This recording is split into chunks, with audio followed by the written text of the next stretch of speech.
Assalamualaikum warahmatullahi wabarakatuh. Selamat pagi kepada Ibu Eriska Kinalita, selaku dosen pengampu mata kuliah Hukum Lingkungan, kepada teman-teman sejawat Fakultas Hukum Universitas Muhammadiyah Kota Sukabumi tahun 2022.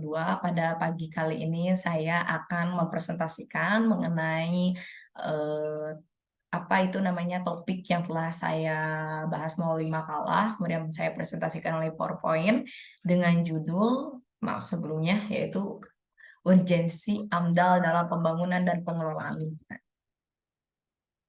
Kemudian lanjut kepada slide kedua, di mana ada di sini terlihat ya daftar pembahasan apa saja yang akan saya bahas. Ada 3 poin utama yang akan saya terangkan, yaitu sesuai dengan topik pembahasan pada kali ini. Adapun pada poin pertama saya mau membahas mengenai pembangunan berwawasan lingkungan. Yang kedua, karena tadi judulnya yaitu ada urgensi AMDAL dalam pembangunan dan pengelolaan lingkungan, jadi saya akan membahas relevansinya apa sih antara pembangunan dan pengelolaan lingkungan, serta yang ketiga, saya akan membahas mengenai peranan AMDAL sendiri ya, karena dalam di situ ada di judul urgensinya seperti apa, maka saya akan menggambarkan peranan AMDAL dalam pembangunan dan pengelolaan lingkungan hidup. Mari kita mulai ya teman-teman. Nah, teman-teman tahu nggak sih kalau manusia ini di muka bumi tinggal di sebuah tempat yang bernama ruang. Jadi eh, manusia itu kan tinggal di bumi ya, di permukaan bumi yang bulat ini ya. Mereka tinggal di sebuah tempat bernama ruang. Nah, ruang itu terbagi menjadi 3. Ada ruang udara, ada ruang lautan, dan ruang daratan. Jadi masing-masing dari ketiga unsur tadi, dari ketiga tempat tadi memiliki tempat yang disebut dengan ruang. Nah, dari ketiga tempat tadi ada istilah-istilah yang bisa kita gunakan mengenai ruang tersebut. Adapun ya, di sini dapat terlihat 3 istilah yang biasanya digunakan oleh seseorang ketika kita membahas mengenai suatu ruang. Nah, dulu pernah nggak sih teman-teman bisa membedakan antara ketiga jenis istilah kata ini menggunakannya harus pada kalimat mana dan seperti apa? Nah, di sini saya akan memberikan gambaran ya. Saya dulu belajar geografi, di mana di geografi ini dijelaskan ketiga perbedaan istilah tempat ini. Yang pertama ada wilayah yang menggambarkan satu kesatuan yang sangat besar dari suatu ruang. Ya, wilayah itu menggambarkan seperti apa ya, permukaan bumi dengan karakteristik yang khas. Bisa lihat juga di sini definisinya. Jadi kita ini tinggal di suatu wilayah ya di muka bumi. Nah, wilayah itu apa sih? Permukaan bumi dengan karakteristik yang khas. Nah, kalau dibahas lebih jauh lagi, wilayah itu ada wilayah formal, ada wilayah fungsional gitu loh. Jadi suatu tempat di muka bumi yang memiliki karakteristik yang khas, persamaan-persamaan yang khas berbeda dengan yang lainnya. Nah, kalau misalnya teman-teman mau pakai kata wilayah, kira-kira menggunakannya seperti apa tuh? Kalau misalnya wilayah menggambarkan permukaan bumi dengan karakteristik yang khas. Yang kedua ada lokasi. Jadi lokasi ini menggambarkan tempat terjadinya suatu fenomena atau peristiwa. Jadi kalau misalnya seseorang itu lagi mengabarkan atau lagi berbicara tentang suatu fenomena di suatu tempat, nah maka kita sebut atau kita menggunakan istilah lokasi. Misalnya lokasi banjir atau lokasi di mana suatu tempat itu misalnya terjadi banjir, tsunami, gempa, ya, kemudian apalagi yang berkaitan dengan lingkungan gitu ya.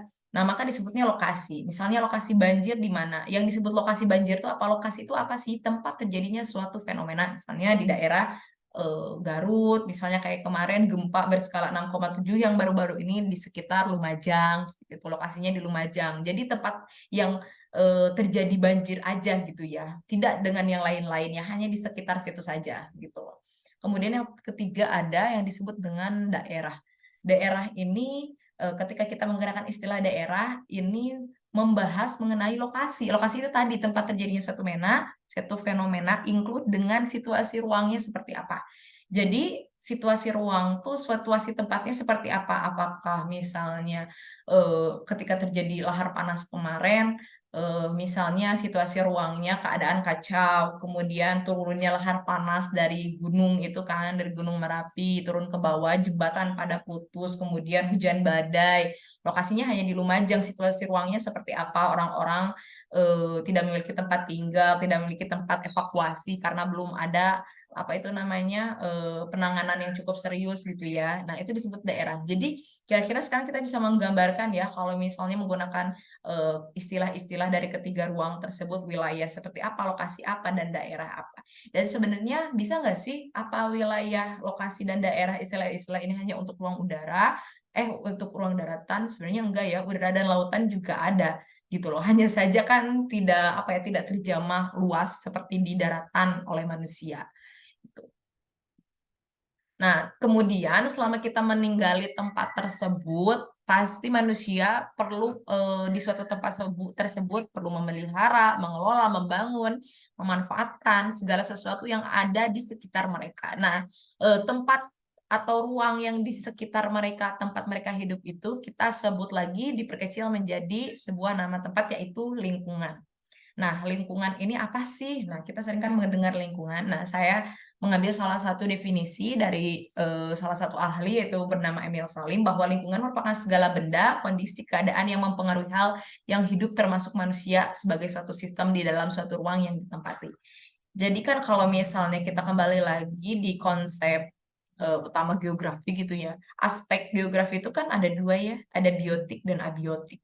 Jadi biotik itu segala sesuatu yang hidup, makhluk hidup, mau itu hewan, manusia, dan tumbuhan. Adapun biotik segala sesuatu benda yang mati. Jadi lingkungan itu ada di dalamnya segala benda, ya, benda hidup, benda mati, gitu ya. Kondisi keadaan di mana mereka itu saling mempengaruhi satu sama lain. Jadi kalau satu rusak, ya, satu tidak berfungsi, menyebabkan sesuatunya terganggu. Sisa-sisa yang lainnya ada yang terhambat dan terganggu atau tidak bisa berfungsi secara normal. Itu yang disebut dengan lingkungan ya. Nah, kemudian kita masuk ke dalam tema di sini, topik. Ya, kita sudah mulai masuk kepada judul, di mana di sini saya menggambarkan proses ya, proses secara singkat. Di mana tadi kan kita tinggal di suatu ruang. Nah, kalau di suatu ruang, di suatu tempat yang lebih spesifik itu adalah lingkungan, maka perlu adanya pembangunan. Nah, jadi di suatu wilayah ya, wilayah dan perwilayahan, wilayah tadi perlu adanya pembangunan. Kenapa perlu adanya pembangunan? Karena pembangunan itu diperlukan untuk apa ya, sebagai bentuk pedulinya pemerintah kalau kita membahas pemerintah dan stakeholder lainnya, serta adanya perubahan sosial. Jadi di sini pembangunan itu merupakan suatu proses perubahan sosial yang berencana. Artinya apa? Pembangunan ini dilakukan oleh suatu stakeholder, mau pemerintah ataupun non-pemerintah, yang sifatnya berencana. Nah, perubahan sosial kan ada banyak ya jenisnya, salah satunya ada yang berencana, ada yang tidak berencana, atau disebutnya dikendaki dan tidak dikendaki. Nah, kalau pembangunan itu perlu proses, perlu perencanaan, perlu prosedural, maka dari itu perubahan sosial yang dimaksud itu berarti sifatnya dikehendaki atau direncanakan. Jadi pembangunan itu merupakan suatu proses perubahan sosial yang berencana. Jadi ada perubahan di dalamnya. Nah, tidak usah membahas lebih jauh mengenai perubahan sosial ya, karena mungkin teman-teman sudah tahu apa yang dimaksud dengan perubahan sosial. Nah, di Indonesia sendiri ada 3 pilar utama atau 3 fokus apa ya yang dijadikan oleh pemerintah itu sebagai fokus tujuan pembangunan, yaitu ada dari segi lingkungan, ekonomi, dan sosial, dari pendidikan dan kesehatan juga ya. Kemudian buat apa sih adanya pembangunan ini? Pembangunan ini bertujuan untuk meningkatkan kualitas hidup manusia. Ya, kemudian dilakukan oleh siapa tadi? Oleh pemerintah maupun non-pemerintah. Jadi pembangunan ini kan tadi berhubungan dengan lingkungan, ekonomi, dan sosial. Tapi biasanya kalau stakeholdernya non-pemerintah itu lingkungan jarang ya. Pasti lebih banyak pemerintah meskipun ada tapi sangat sedikit. Mungkin lebih seringnya di bidang ekonomi kalau stakeholdernya non-pemerintah. Nah, suatu pembangunan ini kan, pembangunan ini pasti yang dibangun itu ruang ya, suatu ruang, suatu wilayah tadi yang dibangun, maka perlu adanya penataan terlebih dahulu gitu loh. Buat apa sih sebenarnya penataan ini?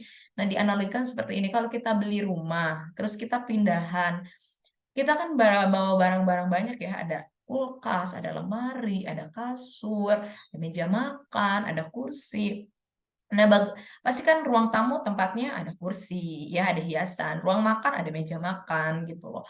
Kemudian di ruang keluarga ada TV, di kamar ada kasur, ada lemari juga gitu ya. Terus buat di dapur ada kulkas, tadi ya ada kompor. Nah, bagaimana kalau misalnya kita tidak menempatkan benda itu sesuai dengan ruangnya? kan tidak sesuai dengan fungsi ya, akan menyebabkan dampak pula.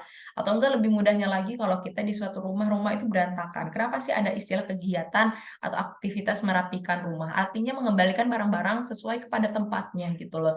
Nah, kalau misalnya saudara habis makan, gitu piringnya ada di tengah jalan, bayangin keinjek sama orang, ketendang sama orang, itu menimbulkan dampak kan, situasi jadi kacau gitu ya, kita harus melakukan pekerjaan, membereskan tadi piring yang pecah, yang tumpah gitu loh. Nah, ruang juga sama. Kenapa suatu ruang perlu ditata sebelum dibangun? Karena nanti melihat dulu gitu kan, sebelum pembangunan tadi. Kira-kira bisa nggak sih dibangun apa itu namanya, dibangun suatu ruang atau apa itu wilayah di misalnya di depan pemukiman atau di tengah-tengah pemukiman. Kira-kira menimbulkan dampak nggak membangun misalnya pabrik di tengah-tengah pemukiman. Nah, makanya menata ruang itu kira-kira di mana nih menempatkan tempat yang akan kita bangun gitu loh. Tidak memberikan dampak. Nah, terus ada yang bertanya ini terus harusnya pembangunan itu kayak gimana? Nah, di Jawa pembangunan itu tentu diperhatikan ruangnya ya melalui ditata sebelumnya seperti yang sudah saya bahas. Kemudian pembangunan juga harus memikirkan dampak setelahnya terutama lingkungan. Karena lingkungan itu kenapa lingkungan menjadi dampak utama yang harus dipikirkan? Karena manusia tadi hidup berdampingan bersama lingkungan kan dengan manusia-manusia lain dengan komponen-komponen lain di mana akan saling mempengaruhi satu sama lain. Nah, kemudian tadi kita masuk ke konsep pembangunan berwawasan lingkungan. Nah, dari judulnya aja mungkin teman-teman sudah bisa menggambarkan secara general. Jadi, what is the meaning of pembangunan berwawasan lingkungan hidup? Jadi, pasti orientasinya berwawasan itu apa itu namanya? Berorientasi pada kepentingan lingkungan hidup gitu ya. Jadi, stakeholder ini dituntut untuk bagaimana dia mampu menguasai mengenai keteraturan atau segala sesuatu mengenai lingkungan hidup. Nah, jadi di sini ada poinnya, pembangunan tadi didasarkan untuk meningkatkan kualitas hidup. Jadi jangan sampai regres, perubahan tadi harus menghasilkan progres. Nah, dilakukan secara terencana, bertanggung jawab, dan sesuai daya dukung. Jadi perubahan sosial tadi harus dilakukan secara terencana, tidak dadakan atau tiba-tiba gitu ya. Karena tidak mungkin segala sesuatu itu. Apalagi dalam pembangunan itu biasanya jangka waktunya panjang, terus belum ada proses-proses yang lain, pasti dilakukannya harus secara terencana agar sesuai prosedur, sistem by sistem tadi. Kalau tidak sesuai prosedur, pasti akan menimbulkan kekacauan ya. Kemudian harus dilakukan oleh stakeholder yang bertanggung jawab. Jadi jangan sampai kita udah jalan nih plan A dan plan B, C, di tengah-tengah nggak jadi atau tidak sampai beres gitu loh, kan itu bahaya ya. Jadi nanti itu bangunan yang mati gitu. Sering kan kita melihat program-program yang tidak maju gitu berhenti aja di tengah jalan, tidak diselesaikan sampai tahap-tahap yang seharusnya. Kemudian sesuai dengan apa eh, daya dukungnya. Jadi kalau kita mau melakukan sesuatu itu selain terencana, bertanggung jawab harus ada nggak daya dukung untuk melakukan pembangunan tadi. Daya dukung tuh bisa berupa biaya, bisa berupa infrastruktur yang lain, SDM-nya dan segala lainnya gitu ya. Terus memperhatikan kelestarian lingkungan. Nah, pada pembangunan berwawasan lingkungan hidup juga ada 3 hal yang harus diperhatikan. Yang pertama ada pengelolaan SDA sebagai penunjang utama pembangunan. Nah, kita mengetahui bahwa sumber daya alam itu ada yang dapat diperbaharui dan tidak dapat diperbaharui. Kemudian pada pembangunan berwawasan lingkungan hidup ini, yang perlu diperhatikan pada SDA-nya seperti apa sih? Nah, seperti yang pertama itu yang dapat diperbaharui. Pengelolaannya kalau yang dapat diperbarui karena dapat diperbarui kan seperti air, sinar matahari, terus apalagi yang dapat diperbarui ya difokuskan pada kemampuan pulihnya. Jadi dia kan mampu diperbaharui, jadi kita fokus pada pengelolaannya agar kemampuan pulihnya misalnya gini air itu dapat diperbaharui setiap 1 minggu sekali. Bagaimana kita itu bisa memulihkan eh, apa itu kemampuan SDA air tersebut. Beda dengan yang tidak diperbaharui karena tidak dapat diperbaharui ya kita sebagai manusia dalam menggunakan sumber daya alam pasti harus fokus pada pengelolaan hasilnya agar efisien cukup gitu ya. Jadi gimana caranya ini eh, apa ya yang tidak dapat diperbaharui misalnya batu bara ini tidak dapat diperbaharui maka gimana caranya ini cukup untuk jangka pembangunan 5 tahun efisien gimana nah Oleh karena itu, sumber daya alam sangat perlu dikembangkan ya melalui teknologi karena zaman sudah semakin canggih supaya sumber daya alam tadi dapat terinovasi. Artinya terganti gitu loh. Jadi kayak diinovasi lagi seperti apa akan menghasilkan hasil yang baru gitu ya. Eh, jadi substansinya tidak hilang. Jadi ada penggantinya ketika sumber utamanya yang primernya sudah habis, masih ada cadangannya yang lain yaitu substansinya yang terinovasi akibat dikembangkan oleh teknologi. Jadi ada daya dukung lain gitu ya. Kemudian ada kualitas lingkungan. Nah, kualitas lingkungan juga harus diperhatikan dalam pembangunan dan pengelolaan lingkungan.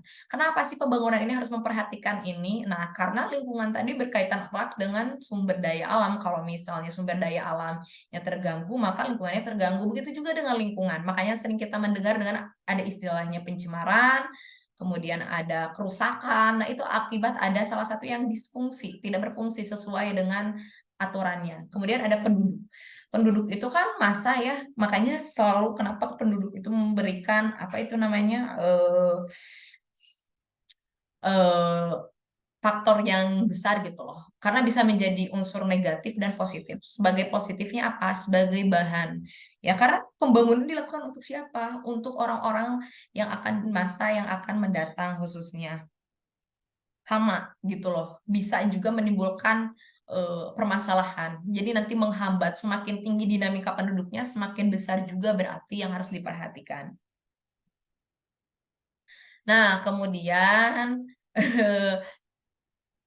apa itu namanya? Nah, poin kedua saya akan membahas mengenai relevansi pembangunan dan pengelolaan lingkungan. Nah, jadi apa sih pembangunan dan pengelolaan lingkungan? Bisa dilihat penjelasannya bahwa di sini setiap pembangunan berkelanjutan membutuhkan pengelolaan lingkungan. Jadi dua hal ini saling berkaitan. Jadi orang yang melakukan pembangunan, stakeholder yang mengalami pembangunan itu pasti dia harus melakukan juga konsep pengelolaan lingkungan ya gitu. Jadi harus mempersiapkan juga. Kenapa harus ada pengelolaan lingkungan? Karena tadi pembangunan itu akan menimbulkan perubahan-perubahan yang sangat besar ya, cukup besar bagi sekitarnya gitu loh.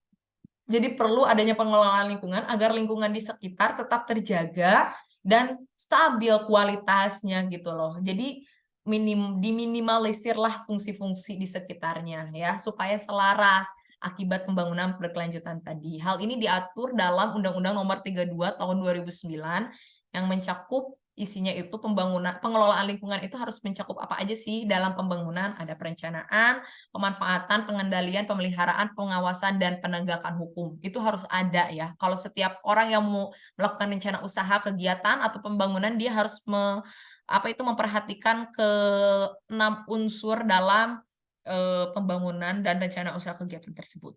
Kemudian ada prinsip-prinsipnya juga di dalam pengelolaan lingkungan. Ada 4 prinsip yang harus diperhatikan oleh para stakeholder ya dan orang-orang.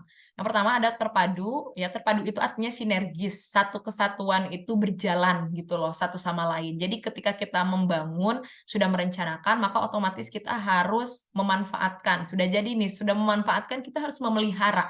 Jadi kedua unsur itu tuh harus berjalan bersamaan. Jadi enggak berjalan sendiri-sendiri ya agar tidak melakukan disfungsi tadi. Kemudian ada berkelanjutan karena sifatnya pembangunan ini sifatnya berkelanjutan untuk generasi yang akan mendatang. Ini kalau stakeholdernya pemerintah ya. Kalau non pemerintah kan biasanya orientasinya berbeda lagi, tapi bisa dipakai.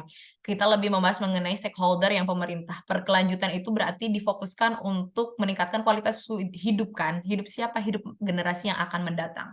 Jadi jangan sampai ketika sudah selesai proses berkelanjutannya itu hanya selesai sampai di situ, tidak. Karena tadi untuk generasi yang akan datang maka berkontinuitas harus dilakukan sampai tujuan kita tercapai. Kemudian partisipasif, artinya apa? Partisipasif ini tidak hanya stakeholder yang terlibat sebagai pelaku pembangunan atau rencana usaha kegiatan. Masyarakat juga yang ada di sekitarnya harus mampu ikut berpartisipatif dalam menjaga dan mengelola lingkungan akibat pembangunan. Yang terakhir adalah melembaga. Jadi di sini melembaga itu berstruktural ya, divergen, berkembang serta menyeluruh konferensi. Kenapa? Jadi karakter kebiasaan menjaga dan mampu memelihara lingkungan ini tidak hanya untuk stakeholder, jadi untuk masyarakat juga yang sifatnya itu melakukan, jadi menjadi suatu kebiasaan yang baik, karakter gitu yang ada di setiap masyarakat. Jadi dalam melakukan tadi ya upaya partisipasinya bukan suatu keterpaksaan, jadi harus suatu kebiasaan hidup. Jadi ketika misalnya membuang sampah pada tempatnya, nah itu harus dijadikan sebagai suatu kebiasaan, bukan suatu keterpaksaan agar misalnya tidak banjir, tidak harus ada upaya kesadaran sendiri. Itu. Nah, terus letak urgensi AMDAL-nya di mana dong? Nah, kita bahas letak urgensi AMDAL setelah kita membahas mengenai pengembangan apa itu pengelolaan lingkungan serta pembangunan. Nah, AMDAL itu gimana? Apa gitu. Nah, jadi AMDAL itu merupakan suatu perangkat yang dibuat oleh pemerintah sebagai suatu pengarah dan pencegah. Jadi pengarah dan pencegah terjadinya kerusakan akibat pembangunan.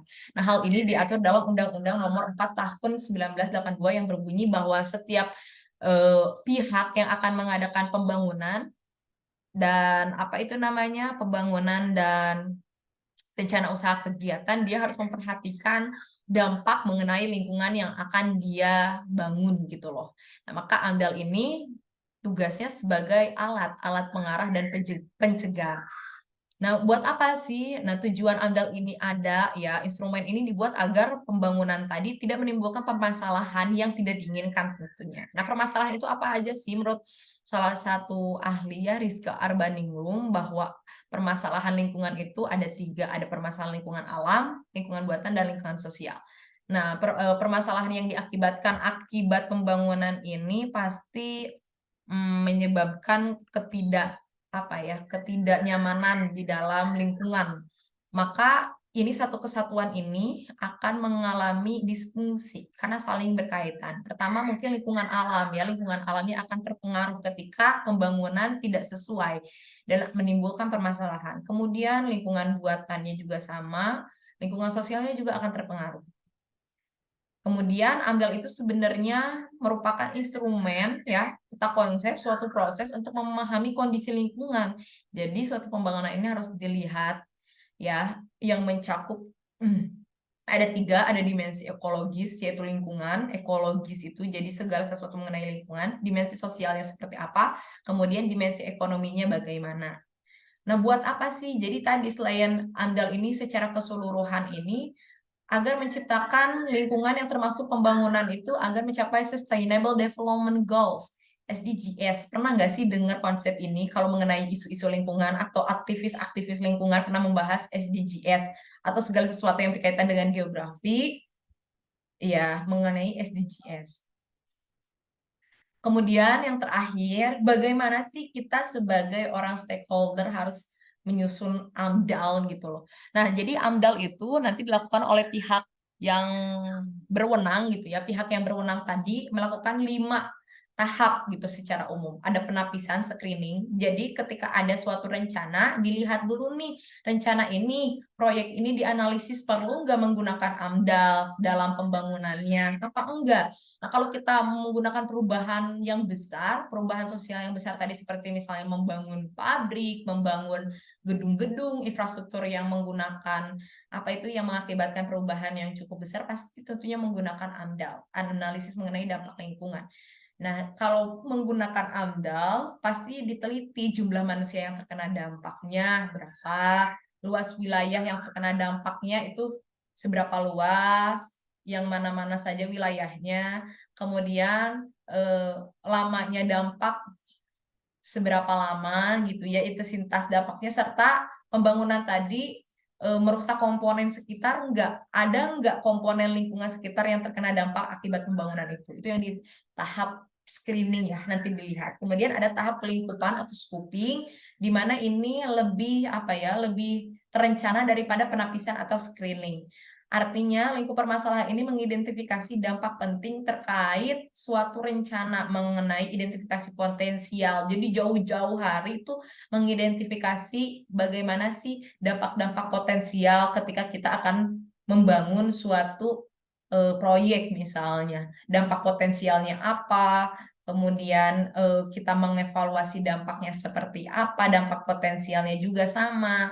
Oh, bahwa dampak potensialnya masyarakat bisa terkena pencemaran udara yang akut nih, misalnya kena penyakit ISPA akibat pembangunan apa misalnya, maka dampak potensial tadi dihindari dan pembangunan proyek tadi dicegah.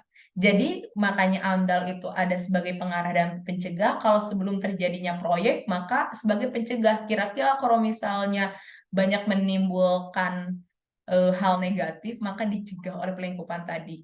Gitu. Kemudian yang ketiganya ada penyusunan analisis dampak lingkungan.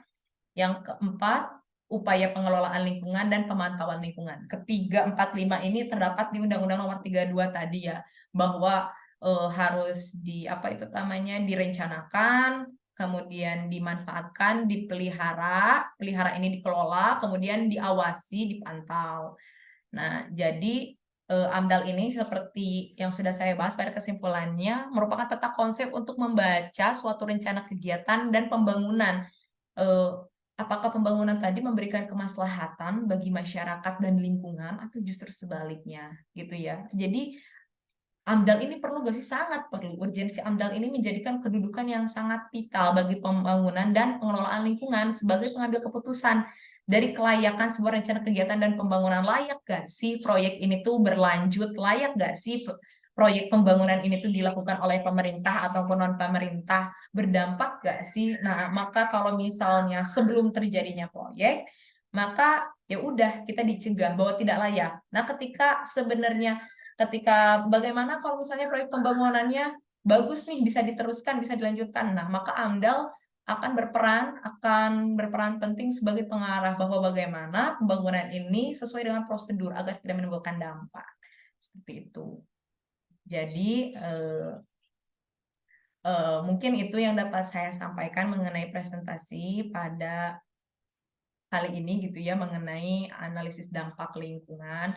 Mudah-mudahan teman-teman dan rekan sejawat lainnya dapat memahami apa yang saya sampaikan. Mohon maaf ya bila ada kesalahan. Jadi sangat perlu ya kita mempelajari, nggak harus aktivis lingkungan, tidak harus karena kita belajar hukum lingkungan. Semua perlu mempelajari yang ada di sekitar kita. Apalagi kita merupakan ahli hukum kan.